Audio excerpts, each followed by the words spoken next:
Welcome, everyone, and good morning and good afternoon, depending on where you are. I'm happy to kick off the inaugural PRIA webinar series for the year, and our first one with MedTech Trends to Watch in 2025 through the lens of reimbursement and market access.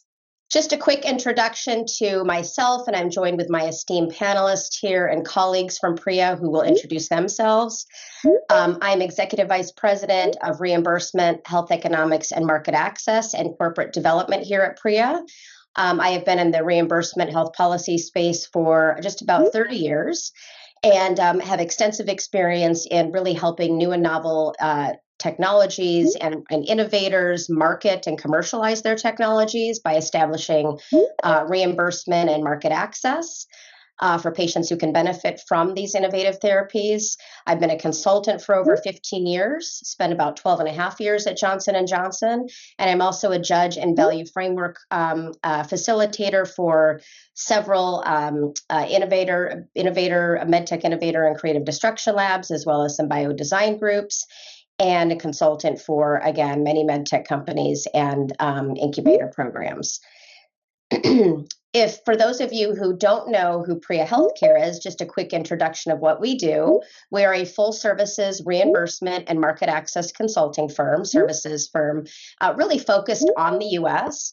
And ideally, we're helping clients very early on with a full suite of services through strategic product planning. So really understanding the market, not only the total addressable market, but the serviceable addressable market, taking a deep dive into that.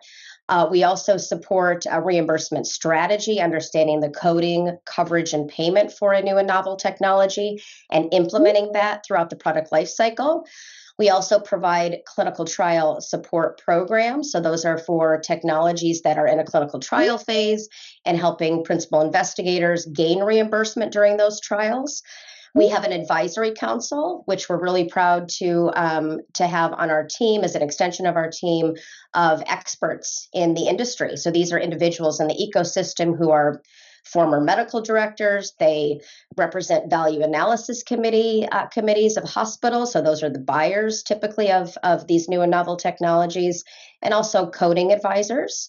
And we also have a global specialty network of specialty physicians across the globe. We also have patient access platform solutions. So we offer hotlines, billing and coding hotlines, and also patient access programs to the industry. And we also work we're very active with payer engagement. So we work with the payers across the country who really determine whether or not these new and novel technologies are medically and reasonable and necessary. So with that, I'm going to let my esteemed panelists introduce themselves, starting with Kelly Petrucci. Hi, nice to meet everyone. Kelly Petrucci. I'm the Executive Vice President of Operations and Strategy for PRIA.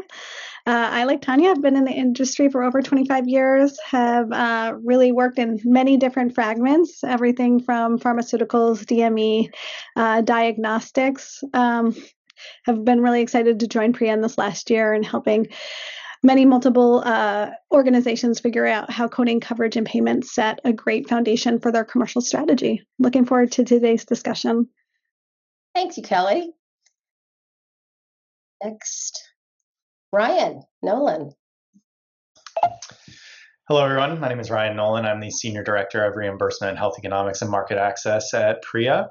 It's a pleasure to be here today to talk with everybody and join my esteemed colleagues. In short, I am a former biomedical engineer and entrepreneur, wherein I led the clinical trials and reimbursement for the better part of a decade, and then decided to join the PRIA team to help other companies to similar success. Thank you, Ryan. Christopher Monroe. Hello, thanks for having me, Tanya. I'm looking forward to the conversation today. There's a lot of interesting issues. If I wasn't on the panel, I'd certainly be tuning in.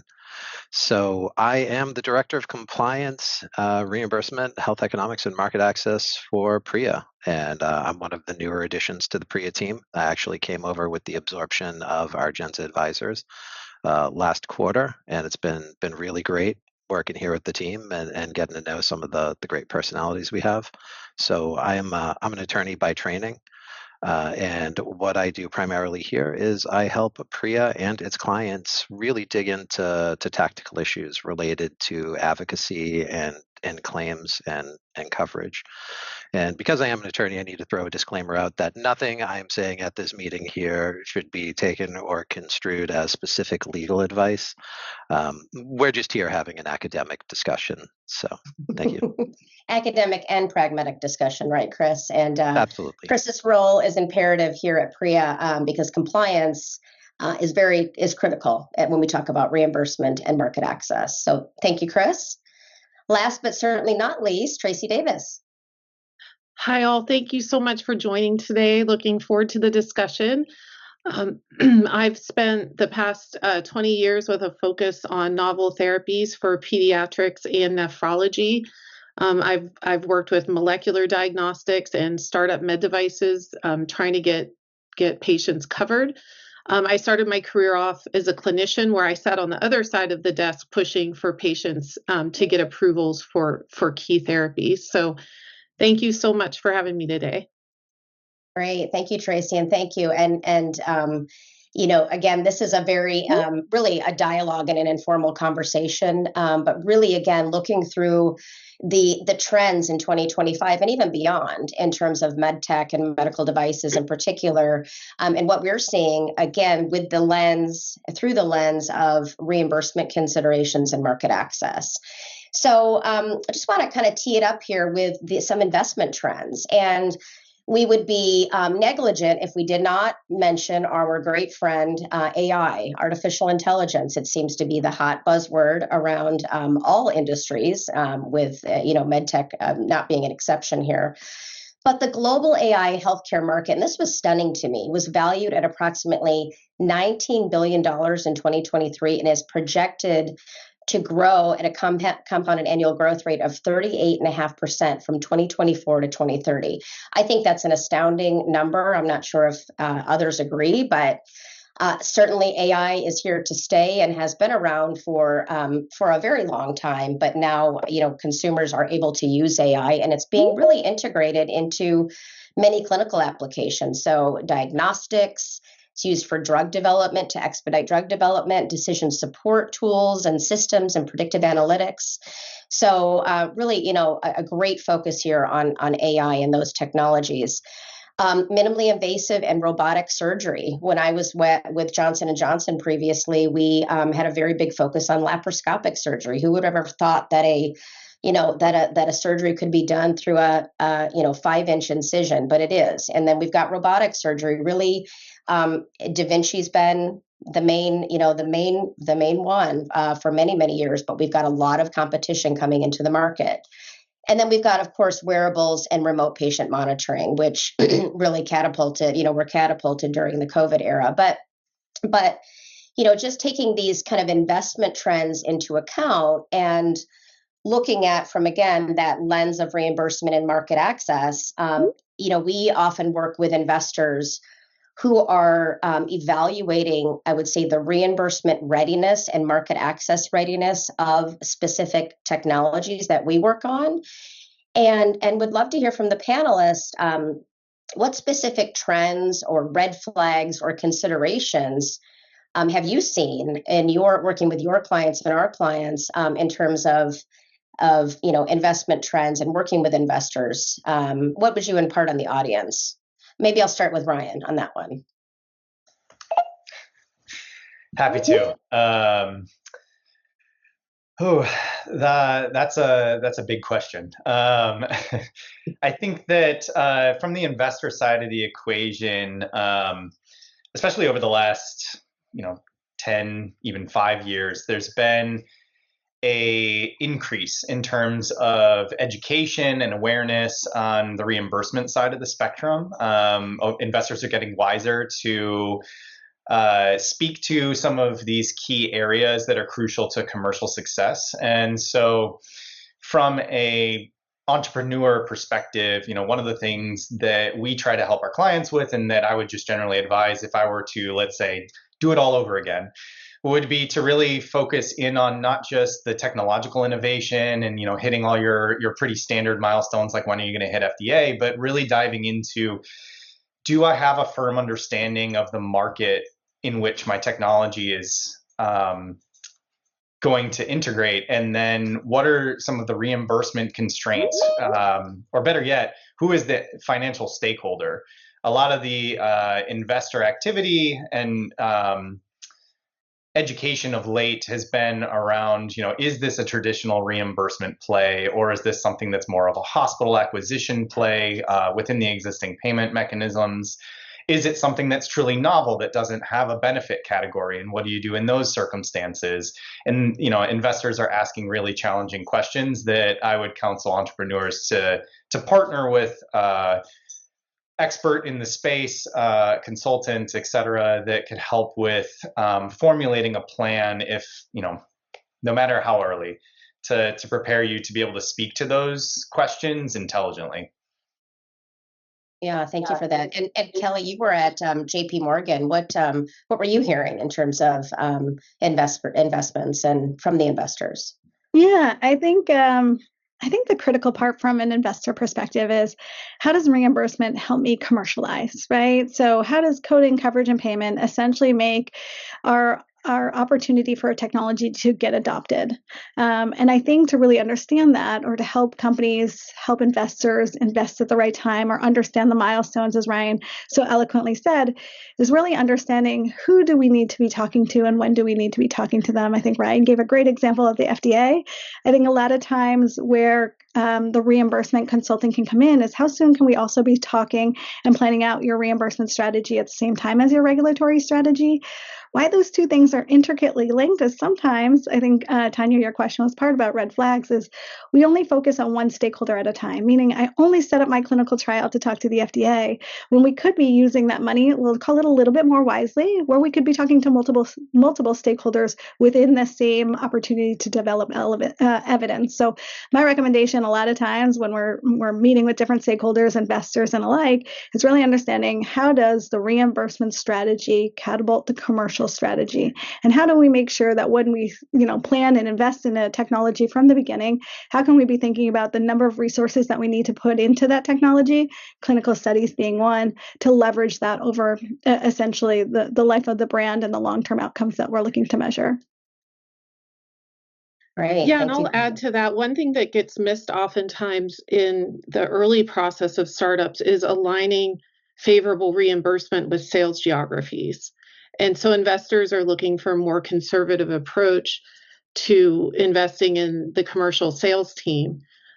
And it should be looked at in alignment with market access, so that the money is spent wisely and you can establish proof of concept and favorable reimbursement early on. Great, thank you, Tracy. Those are great comments. We there are some specific challenges as it relates to digital health and AI technologies from a pure reimbursement standpoint, because there is no benefit category that's recognized by CMS. What specific considerations should investors have when they invest in technologies that are AI specific or digital health? Have we seen any exceptions to the rule of not having a benefit category out there? Maybe Chris, if you could provide your comments, or anyone else here on that one. Chris, you might be muted as well. Sorry, there we go. Yeah, that's absolutely always a challenge, because there's certainly a challenge that comes up with trying to get 2025 technologies to fit into a benefit category structure that comes from the 1960s, maybe the 19s, either way, before I was born, despite the fact that I've a significant amount of gray in my beard at this point. And that a lot of times the best way to look at that is looking at the fundamentals, and just really looking at what the technology is specifically doing to improve the care pathway. And that if you start with the good fundamentals, working with some of those specific challenges becomes way more approachable. And there are some precedents out there for doing that, which were in a really great presentation like this that Ryan had done a couple months ago. Yeah, absolutely. And I think Viz AI in particular, if folks are familiar with that technology, they did receive a new technology add-on payment with CMS a few years ago. And I think they kind of broke that, those that mold and are the exception to the rule of an AI related technology in a space that was, very much needed. So there was a clear unmet need and there was an exception made there. So looking for those, I think will be important as we move forward. We talk a lot about value propositions, but I know as a collectively, as a team, we've talked a lot about the value proof. How do you think that interplays with the investors out there in terms of how you might have seen changes and the evolution of what investors are willing to invest in? Are they really looking at the value proposition, or do they now want the proof? Any thoughts on that from the panelists?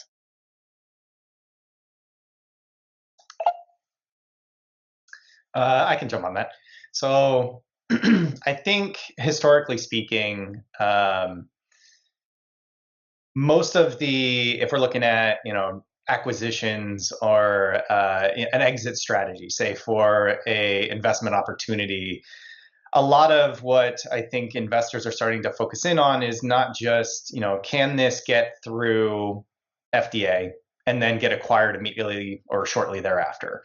I would say, in general, gone are the days of that kind of acquisition behavior. And in reality, a lot of the bigger fish in the pond, as it were, are looking for, can you show me commercial traction? Can you prove out your reimbursement plan in practice through some of these, maybe additional payment methodologies or other avenues to really prove out that this is a viable business model before acquiring in MedTech. So I think the investment mindset's kind of shifting as a result of that to not just expecting a quick acquisition post FDA and looking really into what are the variables that are going to drive that valuation and acquisition downstream with more of that timeline in mind. Yeah, I love what you said there, Ryan, and I love the word proof. I think from an investor community, right, I've seen so many times where maybe we get really good coverage, but then yet, right, where's the pull through on adoption? Or maybe we don't have great coverage and yet we see commercial ramp. I think it's when we marry kind of all the above that we see what we would call proof, i.e. the efforts that we put in towards getting, let's say, a payer to coverage in the Texas market now has, seen stronger adoption now that we have that coverage in place. Same with like confirmation of payment. It's great if a fee schedule has just been published, but how do we then go back and confirm that physicians and hospitals are being paid as appropriate to that fee schedule that's been published? So it's one thing to have something done. It's another thing to watch that thing that's been proven or succeeded turn into proof of success, i.e. how did we take this win and how did we pull it through in order to get that commercial effect?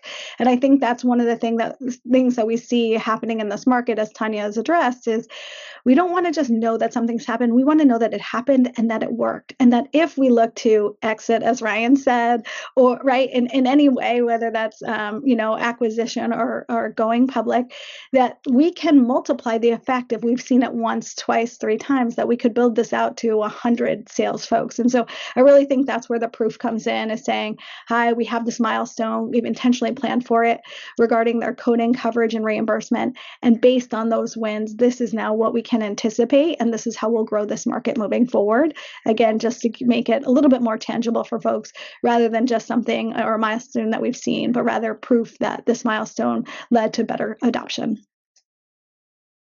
Yeah, absolutely. And I think there's a desire to de-risk as much as possible. So, perhaps it's less and less, as far as I've seen, as of late, it's less and less about we're going to acquire or even as a strategic invest in the technology before even FDA approval or clearance is obtained. But they want to see, can you really market this and really the proof of concept, which is what we're really talking about. Great. Oh, go ahead, Brian. I was just going to add that, to add on to Kelly's point, I think some of that value proof is obviously through your clinical trials and then your early commercialization success. But there's a lot of a comparison also to can you provide me comparables in terms of other companies that have journeyed on the path that your, let's say, a specific company's current trajectory is aimed towards? Can you show me other companies that have set some sort of precedent to give me some confidence or proof in a way? So it's not just purely what you've done, but also trying to be more educated or aware of what are some of the precedents that may be applicable. But it's important to note, and I think that a lot of investors are starting to key in on, not just can you provide me a comparable, but what are the differences? What are some of the risks that this investment opportunity may have that are different from the comparable that you're describing? Yeah, absolutely.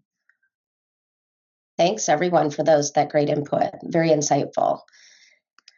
Just kind of switching gears now to a topic that we talk about internally amongst the team here quite often and with our clients is the increased enrollment in managed Medicare.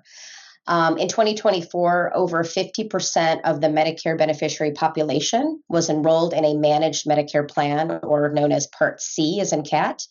And that is increasing, and it's definitely not going to be slowing down. So what this means essentially is these patients are managed by a commercial payer and not CMS or the Medicare contractors. And, again, not to belabor all of the details here on the slide, but I think this slide represents and shows, depending on who you ask, that we expect in 2030 for the Medicare beneficiary population to be over 60% in a managed Medicare plan. I personally think it will be higher, but again, it's depending on who you ask. And the reasons for these, this growth driver is these managed Medicare plans offer substantial benefits that are not provided under a traditional Medicare plan, such as dental benefits, silver sneakers, a gym benefit, over-the-counter supplies. There's oftentimes zero premiums or no deductibles, and there's just financial incentives also for brokers to sell these plans, honestly.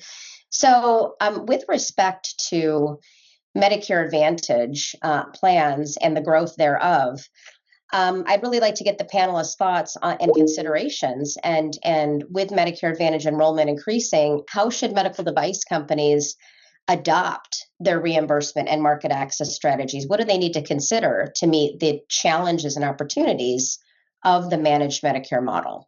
And I know the panelists have lots of thoughts on this, so that I'm looking forward to very lively discussion. So whoever wants to jump in first, please.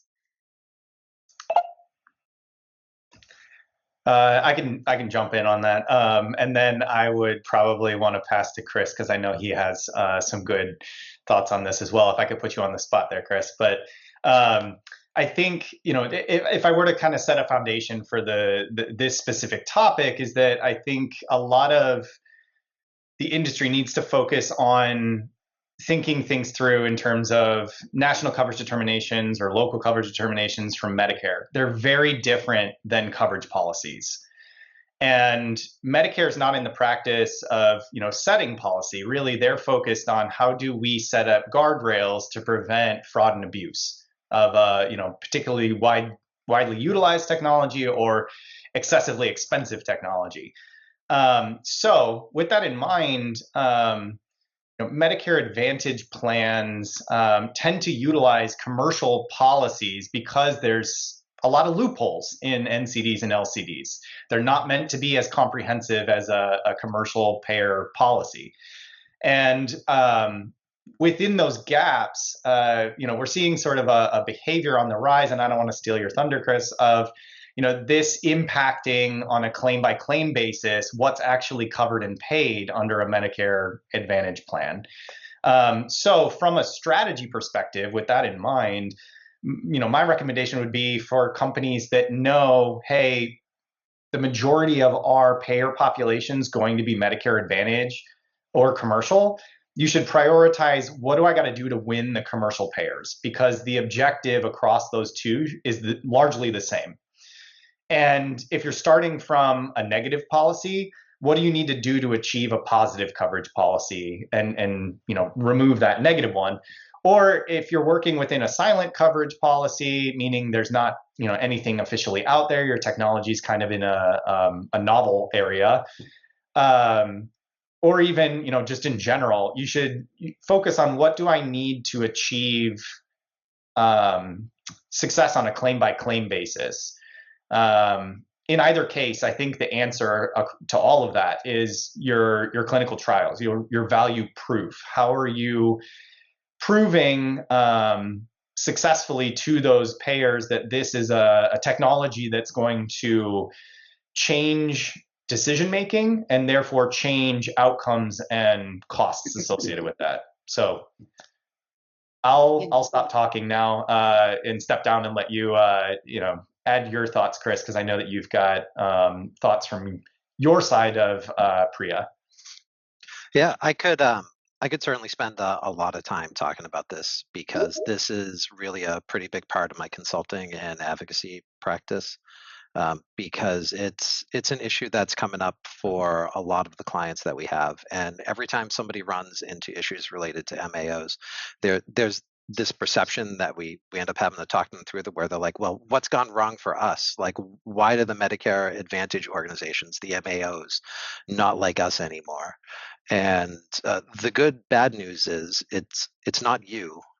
It's industry-wide pressure. And we're certainly in a unique position to see that, being the largest provider of access programs to MedTech.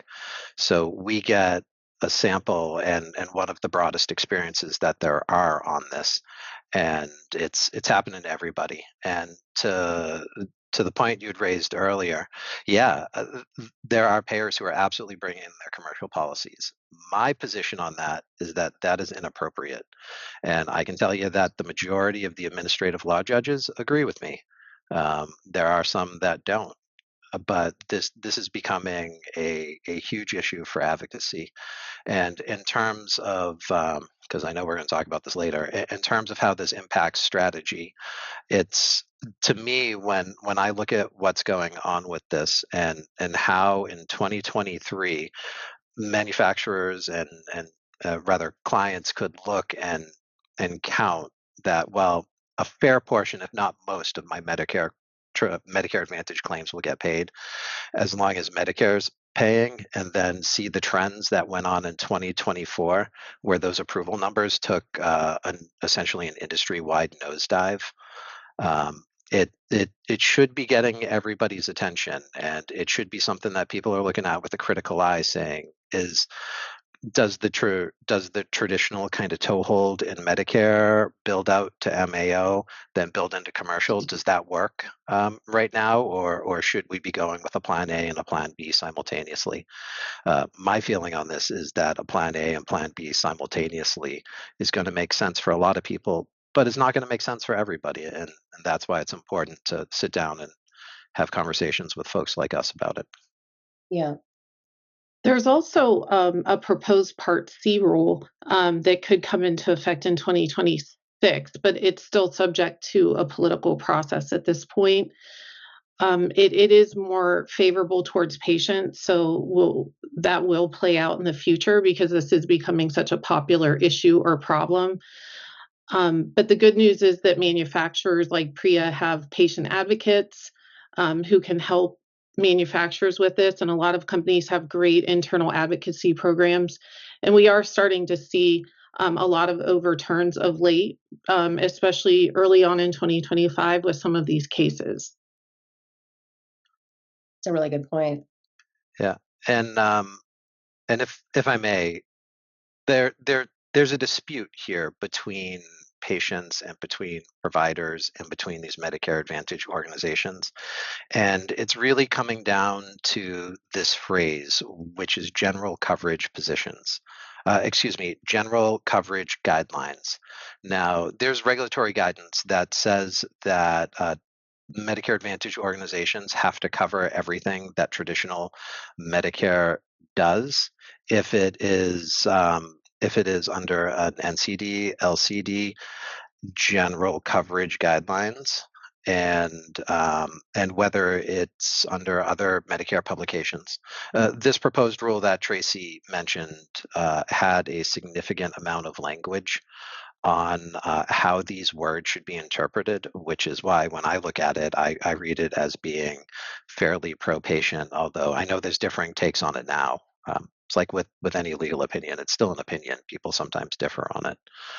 But it's certainly a potentially big step forward because we take the position that if traditional Medicare is paying for something and they're paying for it on a regular basis, they're using general coverage guidelines to make that determination, which is it in a benefit category? Is it not otherwise excluded? And is it reasonable and necessary? There's other coverage guidelines that appear in some of the program manuals, but I'm going to oversimplify it for the purpose of the discussion we're having here. Yeah. And the MAOs, they're taking the position that, well, that's not general coverage guidelines or other publications, despite the fact that it's all pretty clearly published. So that's currently the bleeding edge of advocacy on that. Those are great points. And with respect to Medicare, the insurer largely for 65 and over and those with end-stage renal disease, how does Medicaid differ as relates to statutory obligations that they might have to, Medicaid managed care plans, they might have to follow what the state's plan actually covers or pays for? Are the rules the same? Well, it differs in about 50 different ways.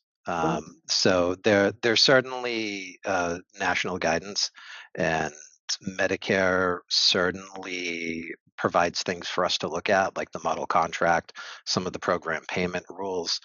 But each state tends to operate in a little bit of a different way, and they're under such incredible budgetary constraints where a lot of these programs are running out of money every year. So you can see why there's some variance, and they're also subject to local political process in 50 different states. So it certainly creates some challenges, but the two certainly impact each other. Yeah, definitely. We have a lot of clients who, and I've seen in the industry, the new technology add-on payments increase in number. I think with the advent of breakthrough designated devices from FDA, which really makes it easier to obtain a new technology add-on payment, which is temporary.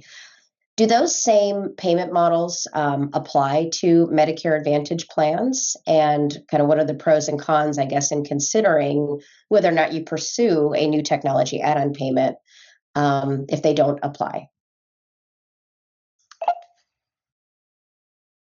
So from my perspective, and what we've seen in our work is that Medicare Advantage plans, simply put, aren't obligated to recognize or participate in these programs run by CMS like NTAP, TPT, or NewTek APC.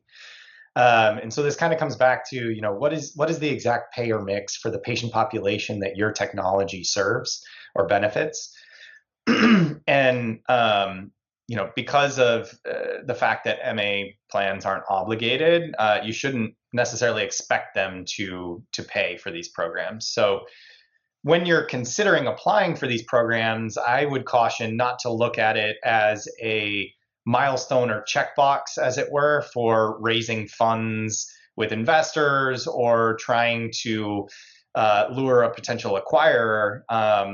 But rather, you need to seriously consider applicability. Is this actually meaningfully going to impact your market access success? And to just kind of add a little bit of some examples to solidify the point. For instance, if your main patient demographic isn't a large portion of the Medicare population, I think it begs the question of whether or not this is appropriate. If you're developing a pediatric product, for example, furthermore, if your product is not predominantly used in the hospital inpatient setting, NTAP's probably not appropriate. To the flip side of that coin, if your product is not predominantly hospital outpatient or ASC centric, then transitional pass-through and NewTek APC may not be directly applicable to your commercialization strategy either. So I would, try to frame this not from a perspective of let's just get some milestones checked off, but rather what's going to really further our success. And highlighting also the fact that we've already talked about, commercial payers are fast growing to be a predominant payer in the US. And if they're not going to recognize any of these programs, is your time and funding really efficiently spent pursuing these things rather than focusing on conducting the right clinical trials and setting up the right patient access programs to really effectively launch a product in the market and convince the commercial payers of your value proof, not your value proposition. Yeah, thanks for that. And just to make a quick announcement, housekeeping, I was remiss in letting everybody know who's attending. If you have questions, we're going to allocate the last 15 minutes of the webinar to questions from the audience. Please put those in the chat, and we will collate those and address them at 45 minutes after the hour. But just to kind of, again, switch gears, and that was great discussion about Medicare Advantage and the growth. As it relates to patient access, and PRIA is the one of the largest patient access services providers for the MedTech industry in the U.S. What trends in patient advocacy have we seen, and what are kind of keeping our clients up at night? So I'd be happy to start out on that one. So a lot of what we just talked about in the Medicare Advantage discussion is really creating difficulty for some of our clients, especially with the way it's been such an evolving situation where it used to be something that was pretty reliable back when folks were making their original plans, and they've had to adjust on the fly. And so what we discussed about, this is certainly a place where quality of advocacy makes an issue. Or rather makes a difference, where we've been able to see what's happened with some clients that haven't had programs versus clients that do have programs. It's different for the folks that fight back. And I encourage everybody to fight back, whether they do it through us or they do it with their own program or they do it with another good provider. It matters. And if folks aren't sending in appeals and they aren't taking them out to external review or ALJ, then the MAOs aren't going to learn their lesson, and it costs them money to go to each level. So I had an ALJ hearing last week where the payer brought 5 staff, an outside attorney, and an internal medical director. That's not a zero cost meeting for them. So by making them go and letting them know that, hey, we're not just going to sit down, we're going to take this, we can all make a difference. The other thing that's been really impacting some of we've been finding techniques to work around it, but has been impacting the industry at large is what I'm going to call soft denials. And a good example of this is this whole idea of no prior authorization, no predetermined necessary, or no prior authorization, no predetermination available. And the example of the two of those that we see the most is probably the no prior author, no predetermination available one. And kind of the nightmare scenario where this comes up is if you have an office that's just coming online and they're a new user, they have somebody who's in their office and they're checking all these cases that are coming up in whatever their local EMR or e-benefits check system is. And they're putting in the codes, they're putting in the patient, they're seeing, great, the patient does have the insurance they say they do. Let's see if this code needs a prior authorization. And they're checking the system, and the system's saying, oh, great, no prior authorization necessary, no predetermination necessary. But the part that gets lost is, although this is going to change hopefully in the near future, these systems aren't very smart. And be it either from I'm going to think about this optimistically, and I'm going to say that what's going on is everybody, including the payers, are just trying to get caught up on how to work with new technology and be effective in a paperless system. But these systems are just taking the code that's getting put in by the office and checking it against the prior authorization list. And when it doesn't find the code on the list, it dumbly comes back and says, no PA necessary, go right ahead. What you're not seeing is on the back end, it's not necessarily checking for coverage issues. And I think, as we all know, that's sometimes an issue with new technology. And typically one of the beachheads for being able to argue and engage in advocacy is getting back a denied prior authorization. So if this is happening and folks are not staying on top of it, there's really two big problems that come out of it. The first one is you get really frustrated providers because in that example I gave, where they just give the thumbs up and say go ahead, maybe they do 5 cases and then they submit the claims and they all get denied. And in a better situation where they pause, and you have no prior authorization, no prior determination, you don't necessarily have that organizational determination that you need to launch into appeals and advocacy. So there's a whole slew of just tools and techniques that we use to work with it, but it is, these soft denials are becoming more and more of an issue industry wide. Yeah, absolutely. I'd like to add in a little something. I love everything that you said there, Christopher. I think the takeaway message is advocate because you can. Advocate so that you get the voice of your technology out there, whether those are through the appeals process or just simply by putting in the request. A large number of times when we've been asked to help folks get policies and coverage, but one of the first questions a medical director will ask us is, who's even using this and have they even tried it, right? And so if we don't see enough demand from their perspective, if you're looking at, 20 million covered lives and somebody's asked for it 5 times, maybe it doesn't make sense that they're going to write a whole policy because it is more effective for them to just look at those 5 patients. So I think it's really important why I think PRIA has been so successful in developing this portion of their organization is really based on the fact that it is a foundational requirement to understand how much utilization, where that utilization is, so that we can help with those other things. When we think about coding, coverage, and payment, I see this as one of those foundational building blocks to help us get better and smarter about pulling through the wins like we talked about earlier, as well as creating leverage so that we can create different milestones like policies to make that access easier. And then you use that information, right, as you acquire it. I think Christopher did a great job talking about, hey, how can we understand when something is right, like maybe not working? But even when they are, if we see that a payer is consistently approving it like 80, 90% of the time, and we can understand what is consistent about that patient demographic that they're sending in is getting approval, it's low-hanging fruit for us to then take up the opportunity and say, hey, there might be a easier, faster, cheaper way, i.e. creating a policy so it's not as administrative for all organizations in order to help these patients get access. So I'm a huge fan of advocacy, especially when it's come to put in the request for the technology. Let different folks like PRIA or your organization continue on that path, whatever it needs to look like. Hopefully it's that we submit it the first time and they get approved.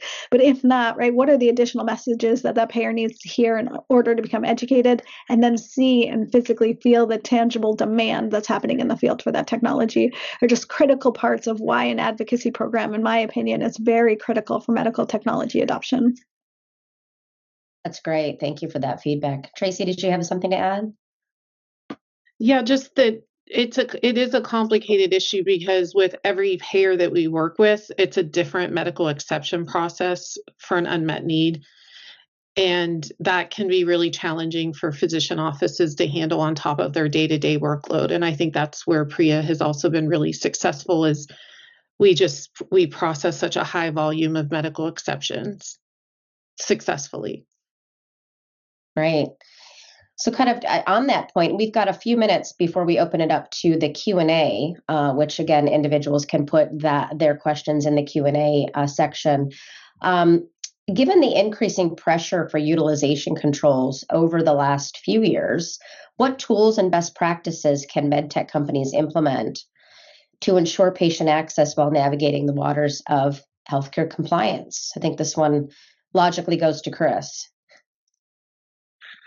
I mean, the starting point is always communication and working with your team and making sure that everybody understands the importance of reimbursement and how it fits into the picture, because so much is based on the appropriate sharing of information. And it obviously needs to be done in a way where all of the boxes for HIPAA are being checked, but that being able to share information between what the issues are and what the realities are for clinical managers or for reps, and what's going on with the reimbursement team and what's going on with the advocacy program, that level of interoperability is becoming just more and more necessary and just part of good fundamentals. Because having a good ground game and a good field team makes a big difference, but you really got to do it in a way that that is compliant with this broader framework. And I could go on for a long time about this one, but I noticed the clock and I noticed that we promised 15 minutes for questions. I did want to add, if you were looking to get questions in, the tab for doing that is the Q&A bubble. It's not the chat bubble. So if you look at your window, there should be a Q&A bubble right next to the chat one to submit questions. That's great. Yes, we are shockingly almost out of time here. So we do have a few questions. And one in particular is, what is the proposed Part C rule? We touched on that just briefly, I think, Tracy, with you for Medicare Advantage. Can you maybe elaborate a little bit into what that rule is? I mean, I'd be happy I'll let Chris take that to hop one. on that one. So, so last month, CMS put out a proposed program rule for 2026 for the Part C program. And in that rule, there's a bunch of regulatory updates related to how Medicare Advantage is going to operate. Now, the comment period for that rule already came and went, and PRIA, some of our clients, and MDMA all took the opportunity to submit some really thoughtful comments on that. However, that was also when there was some political process going on, and all rulemaking got frozen at CMS for a while. So we're going to need to see where that goes and how it ultimately comes out on the other side. But the rule is available on the proposed rule is available on the CMS website, and the way you would want to find that is looking for the Part C program rule proposed. Great. Thanks, Chris. Question. Do you think the current fee for service methodologies will deter the growth of AI or digital health in certain aspects of healthcare? Do you anticipate any policy changes?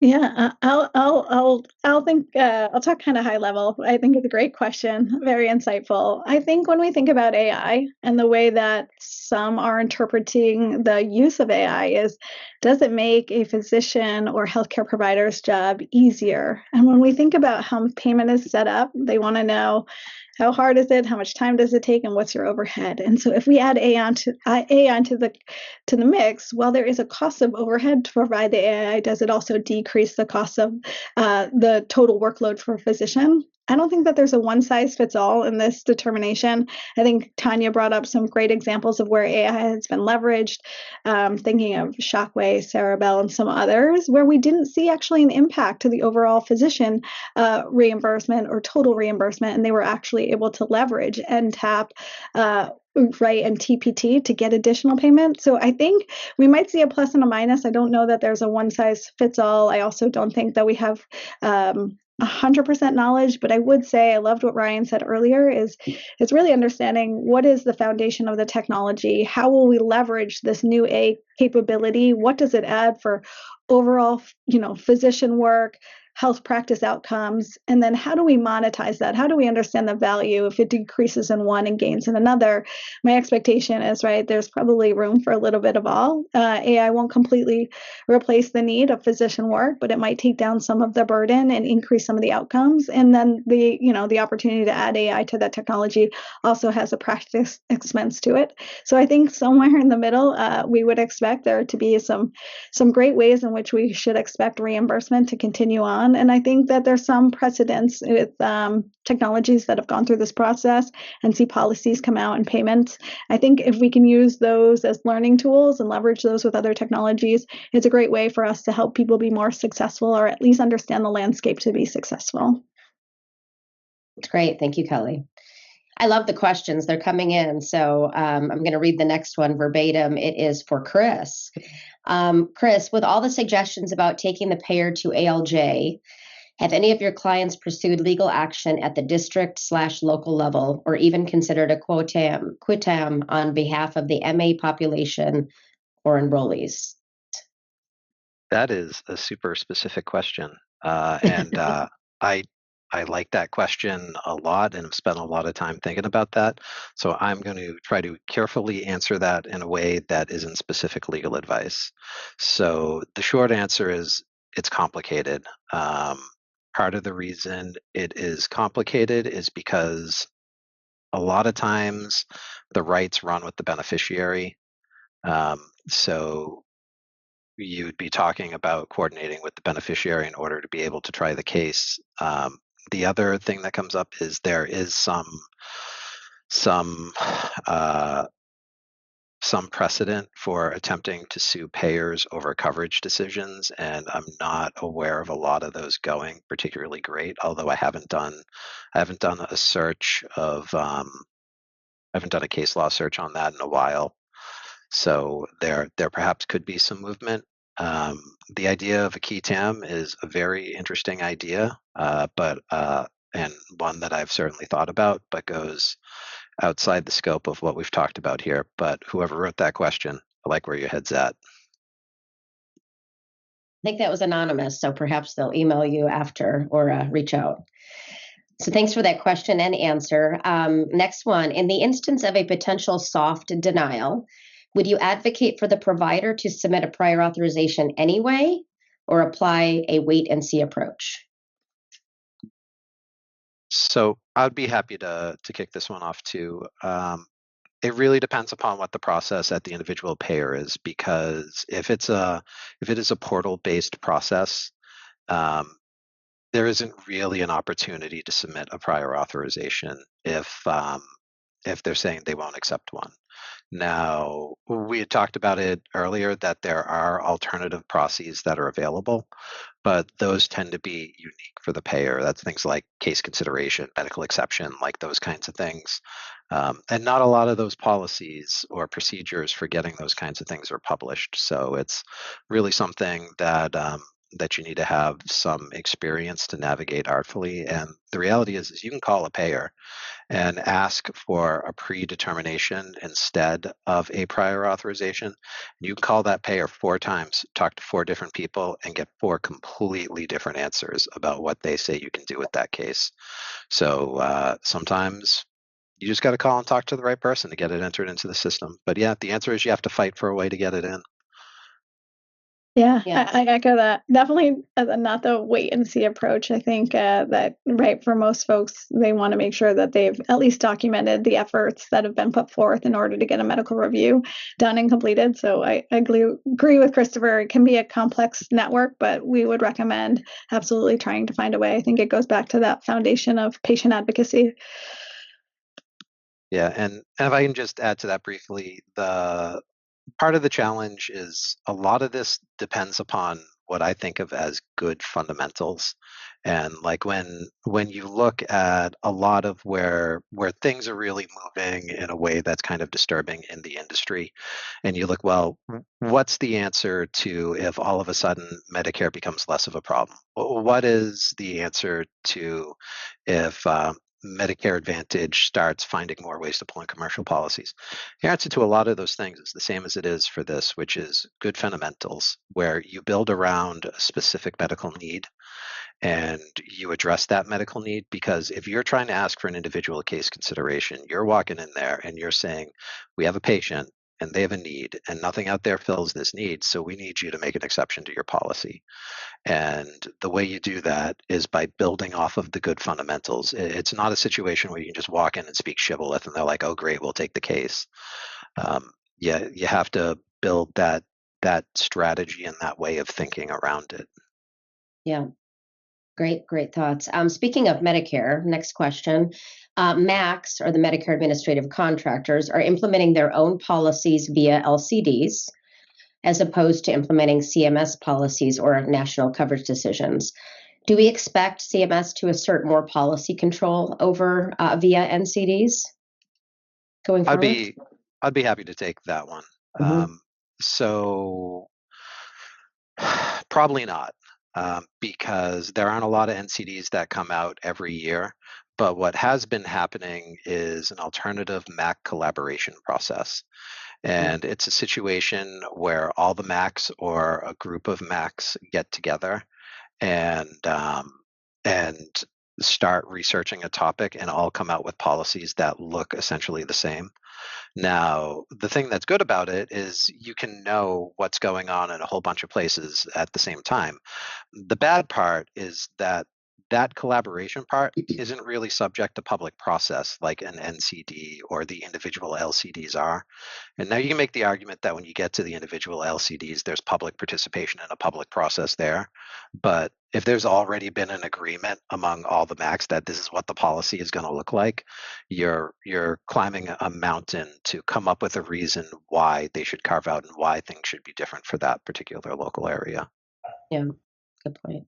Ryan? Along those lines, Chris, if I might ask a question, I mean, a nuance to make clear for the audience is just that the establishment of NCDs or LCDs is really more focused not necessarily on covering, producing a new one for every new technology. There's got to be a triggering need for Medicare to produce something like that. And I see this as sort of a question of like, what would rise to the purview of a MAC to write an LCD, but not CMS to produce an NCD. And then subsequent to that, what would need to happen for it to then trigger the NCD? Kelly, did you want to add something? Yeah, no, I loved your question. I think the thing to be thoughtful of is the why there's LCDs to start with, and not everything's governed centrally.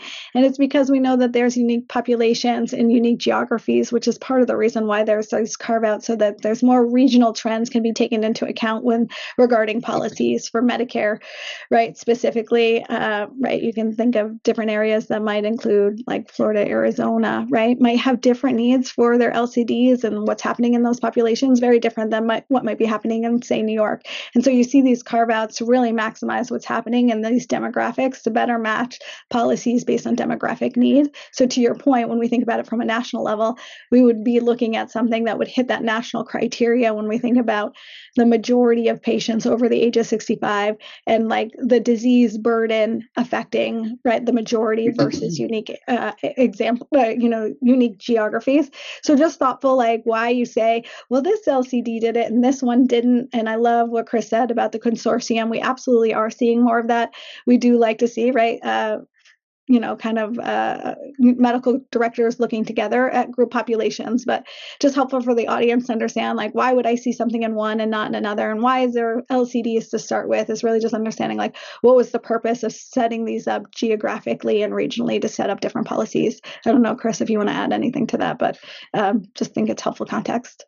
Yeah, no, I think it is. And one of the challenges that we come up against all the time is that the payer perspective is different from the industry perspective.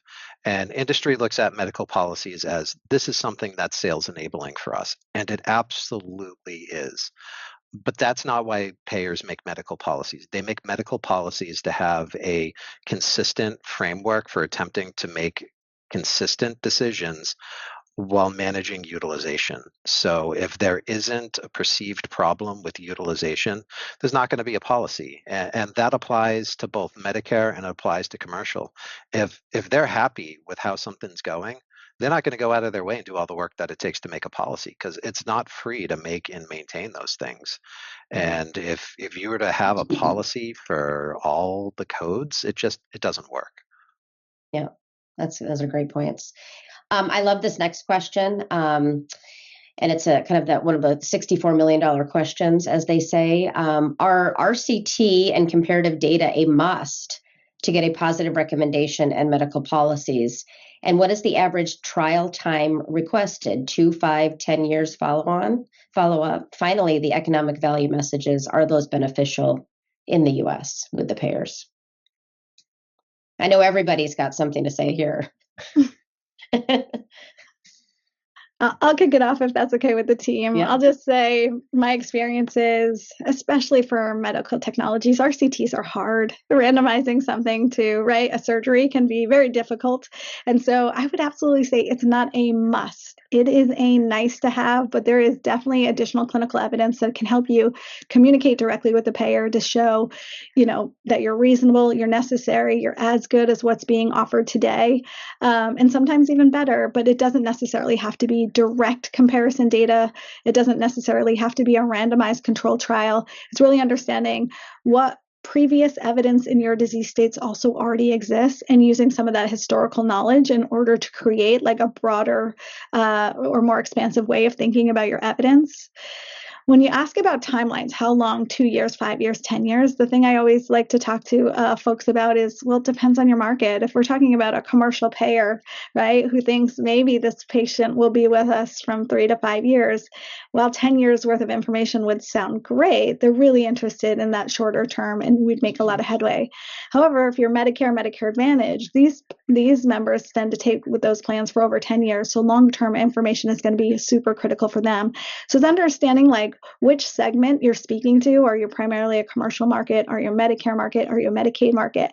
And then understanding how does the different levels of evidence speak to each one of those, both in time as well as comparison or, outcomes data.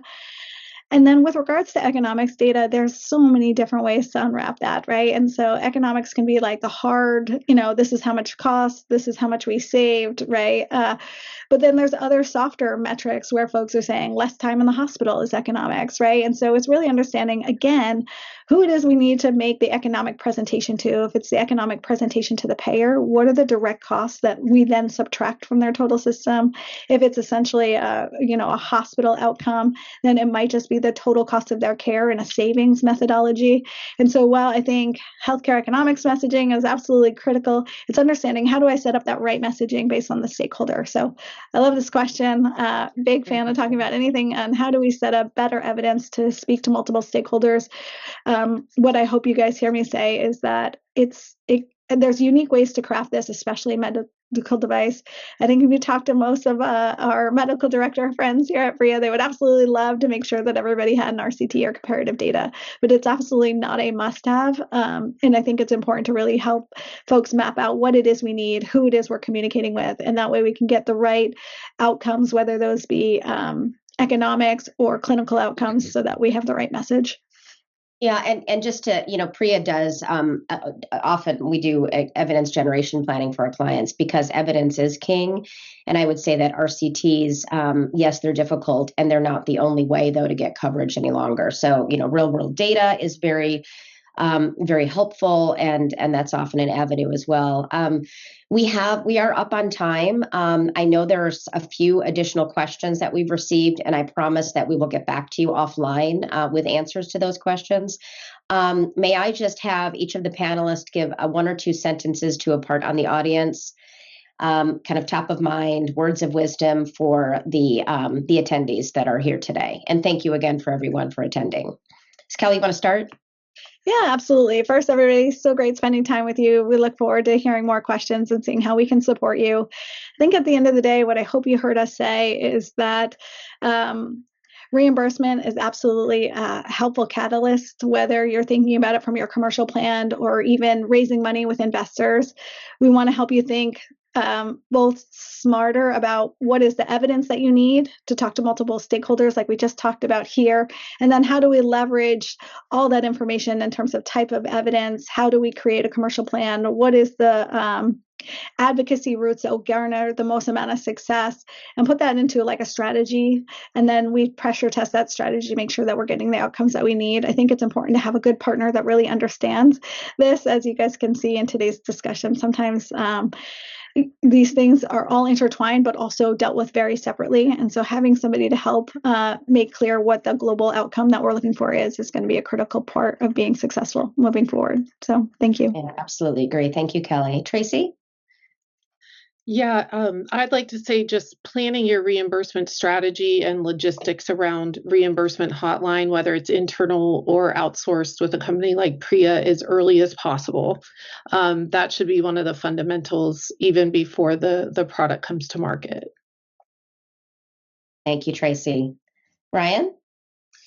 Just to kind of build off of Tracy's, I think also, when you're thinking about when to develop your reimbursement or just market access strategy, it's never too early to start thinking through that. And as sort of a cautionary analogy, you can't just, thinking like an engineer or a clinician, look at it like the field of dreams analogy. Like if I build this cool widget, surely there's a business model to build off of this. Like if you build it, they will come. It's not how this works in this day and age. And you really got to focus on understanding who are the stakeholders, especially the financial stakeholder. What do they care about? And be doing that in parallel with development of your product, because it's essential to pivot early as opposed to later when it's more costly. Absolutely agree. Thank you, Ryan. Chris, last thoughts. Yeah, I'd like to reiterate what Ryan's saying is that in this time where we're all looking like, oh, well, there's all this regulatory change. Well, what are we going to do with AI? And we're trying to figure out all of these things that at the end of the day, the fundamentals are still really important. And if you focus on physicians wanting to use your product so that there's demand that's built into the system, and you take a thoughtful approach to evidence development where you do try to get some meaningful endpoints, and sometimes you can't do an RCT, sometimes an RCT is unethical. And you need to be simultaneously working that same track and trying to come up with that reasonable amount of evidence at the same time. But if you have the physician demand and physicians and patients really want to use this because they perceive there being an unmet need, and you're on your way to proving that through outcomes, that a whole lot of these other problems are much more addressable. Absolutely. Well, thank you, everyone. Thank you, panelists, for the great conversation and fantastic advice and perspectives.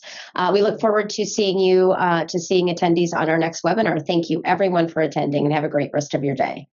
Thanks, everyone.